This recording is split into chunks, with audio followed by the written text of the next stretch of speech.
sanya sarkin da ya bani baiwa, shi ne wanda ya yi ni ya yi rabo ya yi kubewa. Ya Allah rufe ni sako in yo isarwa, Allah kai salati dan kai da yake yawa. Kai yogun sa Mustapha na ya zarce kowa, ka sanyo sahaba har Ali ya kusawa. Amarya da ango yau kun basa mun iyaye, in kunnan da suka kun wuce yin hawaye. Da ango rike amarya komai ka sare, ka dan lallaba ta in dai laifi ka shanye. Zaki mala da biyayya ba jaye-jaye, ango in ka yau fushi ita ce za ta yaye. Komai na da lokaci aure ni'ima ne, yawa baba zanna ango ya yi zaune. Da amaryarsa Hajjara sun yo so hakan ne, da shi baba zanna Hajjara yake waso ne. Ke kokin ga Hajjara ke shi da igiya ne, ai matan ta ma baba zanna shi ne mijinki, baba zanna shi ne mijinki, baba zanna shi ne mijinki. Anyo aure na kauna, ɗan mata anyo aure na kauna, anyo aure na kauna.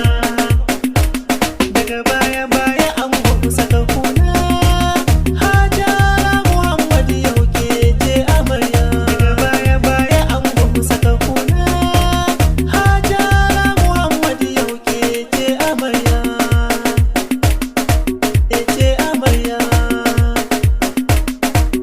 ce amarya.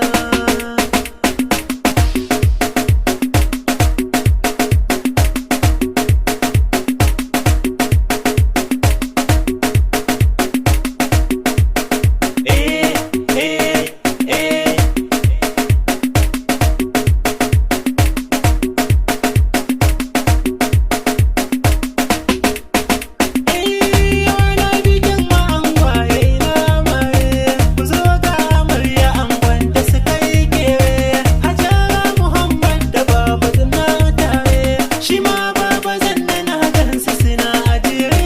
Da shi da amarya ga ango ga amare, ango baba zanna Hajara ke ta daure. Amarya da ango Allahu ya bar ku tare, dukan mai bakin cikin aure za ya kware. Idan shawara ta ku yi haƙuri sai ku jure, domin sai da haƙuri aure za ya more. Baba zanna imam ga Hajara gidanka, ta taimaka da tabi mai kamshin turare. A nan zan tsaya da baitin ku kuɗin taya ne, ine na kuɗin nan suno su kuɗin Kano ne. Ba ko dai ku ce da ni zangon waka ne, da gani a fadar ki uwar marayu. Ki ce kika ɗauki nauyin waƙar su baba, ki ce kika ce da ni zango zo ka doka.